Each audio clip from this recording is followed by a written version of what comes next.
La victoire. Le président du parti politique de l'opposition et allié, mais changement. Lors de notre dernière rencontre dans cette salle, ce soir, le Morena est heureux d'accueillir les présidents des partis politiques qui, espérons, transmettront fidèlement au peuple le message qui sera véhiculé ce soir. Souhaite que les échanges de ce soir soient fructueux et riches, non seulement aux partisans du changement que nous sommes, mais aussi aux différentes autorités de ce pays. Nous allons écouter le mot de circonstance du président, M. Luc Benouanissi, étant entendu que la presse est prioritaire par rapport à ce jeu de questions-réponses. Nous allons continuer par le cocktail qui a été offert pour la circonstance. Nous allons écouter le mot de circonstance du président Luc Benouanissi. Vous voyez que là, nous n'avons pas la presse officielle, la presse d'État, tout simplement parce que cette presse se dit au service exclusivement du pouvoir. Et souvent, quand on a catalogué quelqu'un comme opposant, on essaie de tout faire pour le marginaliser, pour qu'il ne soit pas connu, pour qu'il ne soit pas vu.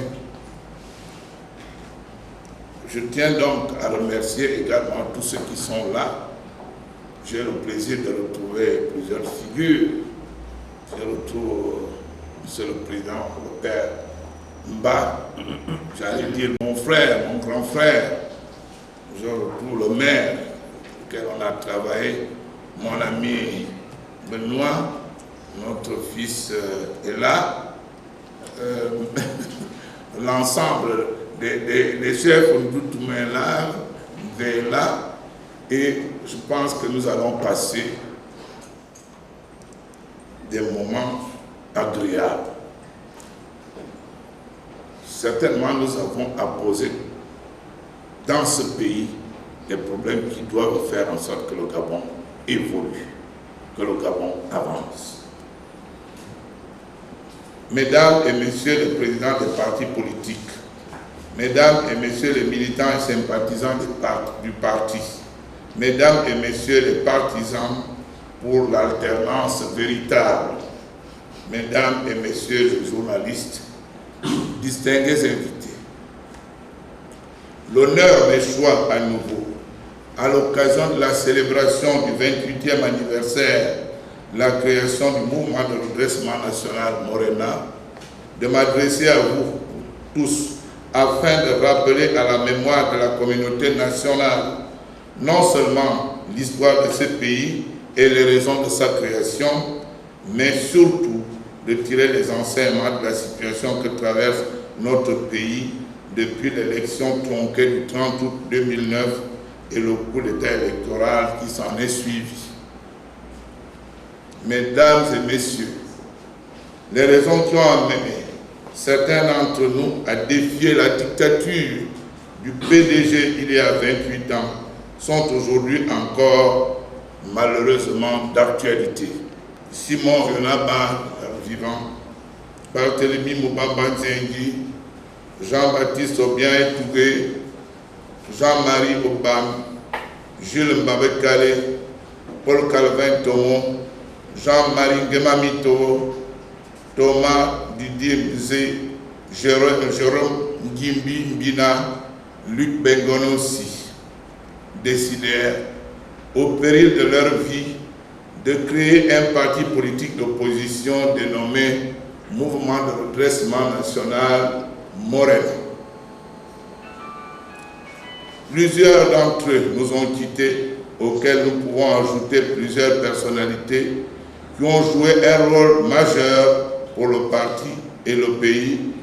Il s'agit de Jean-Pierre Zoguengema, Isaac Ngema, Adrien Ngemondo, Max Mabale, Samuel Elandon, Albert Toundor et tous les combattants tombés sur le chemin de la liberté, dont ceux récemment tués lors des événements de Port-Gentil le 3 septembre 2009, pour lesquels je vous demande une minute de silence.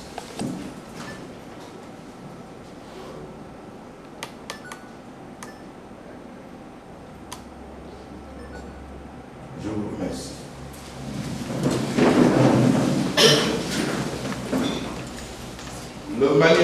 Le retour au multipartisme pour l'instauration d'une démocratie véritable en vue d'une alternance pacifique au pouvoir, l'épurement des mœurs, l'éveil de la conscience nationale pour l'édification d'une nation libre et prospère. Pour les fondateurs du Morena, devenez membre du Morena, tout Gabonais est pris des principes énoncés ci-dessus. Si notre pays était de tradition anglo-saxonne, où le bipartisme est souvent de rigueur, il y aurait dans ce pays le PDG et le Morena. Ce passé et même l'histoire récente doivent-ils être complètement enfouis dans les décombres de la mémoire du peuple gabonais pour lequel l'histoire est systématiquement travestie? Pire, pour le parti au pouvoir, les événements de 1981, de 1990, de 1993 et 2009 sont le fait de mauvais Gabonais, irresponsables et antipatriotiques. Sinon, comment comprendre la déclaration du président de la République par intérim stigmatisant la réaction des Port-Gentillais pour les dresser contre les autres Gabonais après le massacre du 3 septembre 2009? Non, chers compatriotes, un peuple sans mémoire est un peuple appelé à disparaître. Souvenons-nous toujours de cette histoire pour mieux préparer les futurs combats.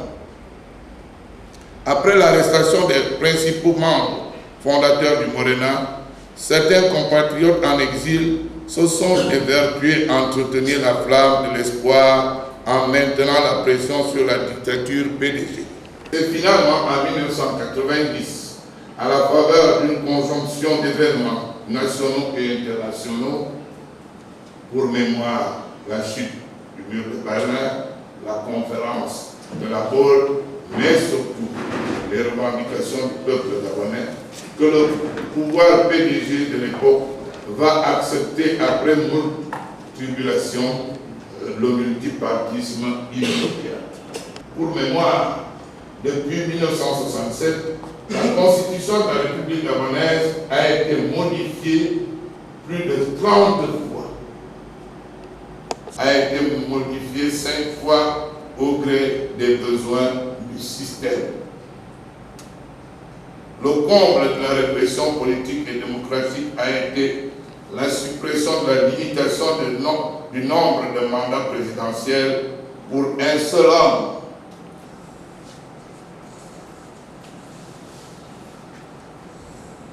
Ensemble, à ce jour, au Gabon, nous ne pouvons que constater qu'une modification constitutionnelle n'a été réalisée pour une réelle volonté de démocratisation, mais plutôt pour détricoter peu à peu les acquis démocratiques de la conférence nationale. Du népotisme, du clientélisme qui a entraîné la faillite progressive de l'État et des institutions. Les membres de la Cour constitutionnelle est illégal car il viole la Constitution. Dans le même sens, est-il besoin de rappeler l'objet des derniers recours que plusieurs candidats à l'élection présidentielle ont déposé pour que justice soit rendue? La responsabilité de la France dans la situation passée et présente de notre pays est indéniable. Et l'actualité récente nous le confirme. Depuis 1960, par l'intercession bienveillante des pétroliers sous la couverture rassurante des militants du climat, a fortement contribué à enraciner et à soutenir un système mafieux qui, le fait que le président Sarkozy soit le premier dirigeant occidental à recevoir M. Ali Bongo, n'augure rien de bon et nous indique que la rupture annoncée est de nouveau reportée au calendrier grec. Ne nous y trompons pas. Le combat pour l'instauration d'une démocratie véritable, le combat pour la liberté et le développement du Gabon ne se fera pas sans remettre en cause la protection tutélaire de Paris qui sont le prétexte de la coopération met en branle les mécanismes du pillage du pays et de l'asservissement de sa population. Nous le répétons, c'est un passage obligé. L'action que la France a menée jusque-là apparaît, je voudrais insister là-dessus, comme une action de bienfaisance, la bonne coopération, l'aide aux pays africains. Mais à aucun moment dans les différents discours officiels, la France n'a indiqué ce que lui rapportent les différents pays africains. Qu'est-ce que ces entreprises installées dans nos pays rapportent à la France? Personne n'a insisté sur ce plan, mais on vous dira à chaque occasion, la France bienveillante vous apporte de l'aide, la France bienveillante vous apporte la coopération. Mais qu'est-ce que la France retire du manganèse gabonais qui est vendu par Eramet? Qu'est-ce que la France retire du pétrole gabonais qui est vendu par Total? Qu'est-ce que la France retire du bois gabonais qui est chargé jour et nuit dans les bateaux, dans les différents ports de Libreville? Personne ne nous le dira. Mais on criera sur les toits que la France est bienveillante et court à l'aide de l'Afrique. Le rôle des sociétés secrètes dans la faillite politique et économique de notre pays est également incontestable. Selon Boltanski, dans le Nouvel Observateur, je cite, « La franc-maçonnerie est l'un des piliers du régime gabonais. » L'un des piliers du régime gabonais. Ça, c'est pas le Morena qui le dit, mais le Morena veut le porter à la connaissance des Gabonais. Et nous nous appuyons là-dessus pour dire que le constat réel est que la franc-maçonnerie a été le pilier du régime gabonais depuis les années 60, mais malheureusement, notre pays n'est pas développé. Malheureusement, le peuple gabonais est dans la pauvreté et la misère. Est-ce que quand on entre dans la franc-maçonnerie, on ne peut pas s'occuper du développement d'un pays? Est-ce que quand on entre dans la franc-maçonnerie, on ne peut pas se battre pour que le peuple de son pays soit un peuple heureux? Voilà un certain nombre d'interrogations qui sont les nôtres. Pourtant, dans certains pays, on dit que c'est la franc-maçonnerie qui a amené la liberté, c'est la franc-maçonnerie qui a amené la démocratie. Mais pourquoi cette franc-maçonnerie, arrivée en Afrique, semble devenir un objet d'oppression? Le 24 janvier 2008, ce n'est pas un combat contre les francs-maçons. Nous ne faisons pas de combat contre les francs-maçons. Mais nous disons aux francs-maçons et surtout à l'institution comment cette situation peut-elle vous échapper. Pendant 50 ans, on vend le gabonais, on vend l'uranium, on vend le manganèse, on porte le peuple vers le haut. Mais pourquoi celles de nos pays ne peuvent pas faire ce grand effort pour que le Gabon se développe, pour que le peuple gabonais soit heureux? Dans les loges, pourquoi pas? Il est dans les loges que le Morenadi, qui ne comprend pas que le milieu qu'on appelle un milieu de lumière soit une lumière mise sous le poisson. Mais que se passe-t-il? On souhaite que ce débat s'instaure et dans tous les états-majors politiques du Gabon. J'interpelle ceux qui sont là-dedans pour leur dire: initiez ce débat. Vous ne pouvez pas laisser un peuple mourir, disparaître devant vos yeux, essentiellement parce que vous estimez que vous appartenez à des milieux ésotériques. La France utilise également ces milieux pour continuer à s'imposer au détriment du peuple gabonais.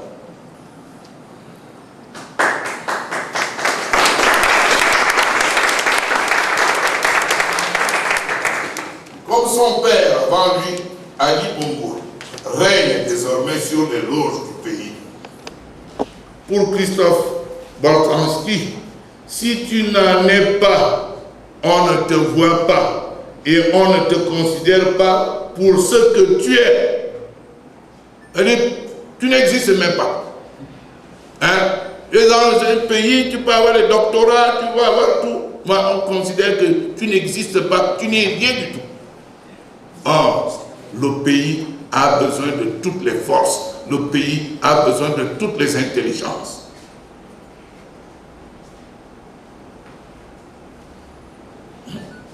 Pour soutenir le système vacillant et balbutiant, la fraternité maçonne est actionnée au mépris des valeurs humanistes et démocratiques qu'elle est censée promouvoir. Vous avez vu tout ce que le PDG a fait pendant 41 ans. Je ne suis pas le seul à le constater. Or, on dit que